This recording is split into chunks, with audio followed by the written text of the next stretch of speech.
Welcome to the GameRamble video review for Incredipede, narrated by me, DarkCloud.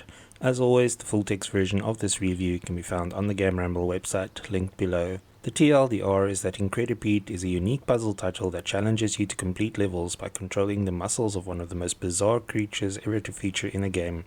In easy mode, you're provided with a unique design for your creature every level, but in hard mode, it's up to you to create your own working designs. Throw in a sandbox mode as well as a level editor and you have a game that can keep you entertained for far longer than expected. This game also has some of the most unique and eye-catching visual styles that we've seen in a while. Gameplay receives a 9 out of 10. Incredipede is quite challenging and frequently frustrating, but always fun. Graphics receives a 9 out of 10. The art style is gorgeous, although the animations can be slightly creepy. Sound receives a 7 out of 10. The audio is very sparse, but quite fitting. The overall score for Incredipede is 8.3 out of 10.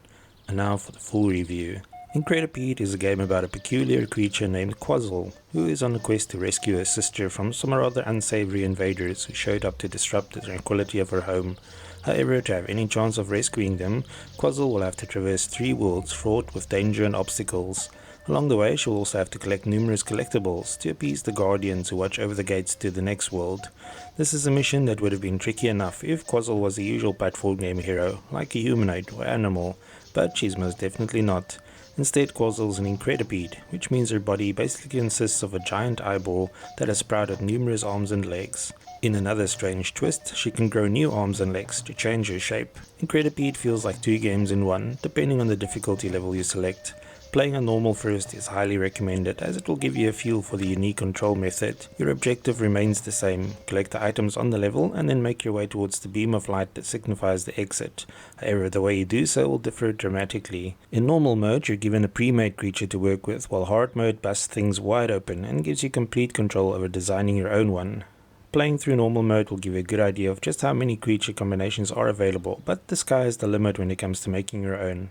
Of course, creating highly impractical creatures is possible, but half the fun is figuring out what works and what doesn't. The thing that makes Incredipede so unique and challenging is the control scheme. Instead of controlling your creature's movement directly, you can only influence the direction in which the limbs move via the muscles. This is still relatively easy with one set of muscles, but soon you'll gain control of another set, meaning it takes 4 keys to make your creature move. Having to then still wrap your head around what type of gymnastics is required to get to the collectibles is the source of a lot of frustration as well as fun. You'll have to master moves like swinging, gliding, climbing, diving, swimming and leaping if you want to have a shot at completing the 120 levels on offer. New obstacles such as boulders, lava, water and strong winds are gradually introduced, but levels are short enough to be completed in seconds if you figure out what needs to be done. You can also press spacebar to instantly restart a level, which is something you'll appreciate when you mess up. It can take multiple tries before you're able to complete certain levels, even if you know exactly what needs to be done, just because the control scheme is so diabolical.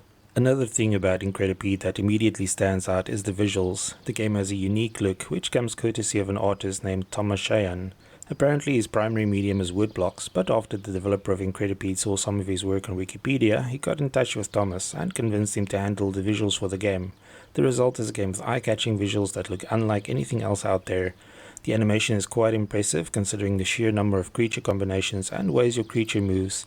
It has to be said that it can be a little unsettling to see your creature flail about helplessly if you design it poorly. The fact that it's possible to feel pity for something as alien looking as Quazzle says a lot about the great artistic direction of the game. The music isn't bad either, but since the levels are so short you'll only hear most of the tracks if you get stuck.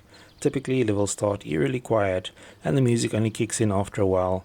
As for the controls, it takes a lot of effort to master them, but the feeling of satisfaction when your creature finally lurches into the exit point after collecting everything is hard to beat. While normal mode is challenging enough, it feels like it was just an extended tutorial for the game once you begin to tackle hard mode.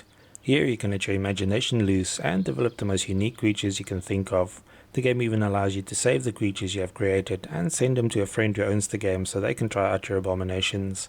Just in case you think that the 120 levels included in the game are not enough, it also has a level editor for making your own ones, and you can load levels created by other players straight from within the game. With more than 100 pages of levels available, not all of them are good, but there are some great ones in the mix.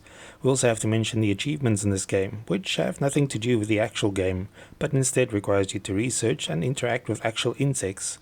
Obviously, you can simply cheat and claim to have done what the game asks of you, but where's the fun in that? As long as you don't mind failing a lot and can handle a control scheme that requires a bit more thought than usual, you will enjoy Incredipede. It's a game that looks great, provides an entertaining challenge, and has plenty of reasons to keep you playing, thanks to the level editor and creature designer.